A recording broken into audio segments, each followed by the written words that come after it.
வாங்க இன்றைக்கி சிம்பிளாக ஒரு எக் ரோஸ்ட் பார்க்கலாம். அடுப்பில் ஒரு கடாய் வச்சுக்கலாம்.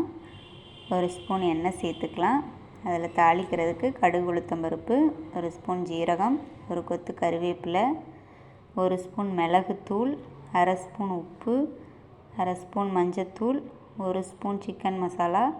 இது எல்லாத்தையும் அந்த எண்ணெயில் கலந்து விட்டுட்டு இப்போ நம்ம வேக வச்சுருக்க முட்டையை பகுதியாக கட் பண்ணி அதை இந்த எண்ணெய் மசாலாவில் சேர்த்துக்கலாம். இதை சேர்த்துட்டு ஒரு 10 செகண்ட் ஆனதும் மறுபடியும் திருப்பி விட்டுடலாம். அந்த மசாலா 2 பக்கம் இதுவாகட்டும். அவ்வளோதான், நம்மளுக்கு எக் ரோஸ்ட் ரெடி. நம்ம இதை எல்லா வெரைட்டி ரைஸ் கூடயும் வச்சு சாப்பிட்லாம். ப்ளைனாக முட்டையை வேக வச்சு சாப்பிட்றதுக்கு இந்த மாதிரி செஞ்சு சாப்பிட்லாம். நீங்களும் இந்த மாதிரி செஞ்சு பாருங்கள். இந்த வீடியோ பிடிச்சிருந்தா நம்ம சேனலுக்கு சப்ஸ்கிரைப் பண்ணிக்கோங்க. தேங்க்ஸ் ஃபார் வாட்சிங்.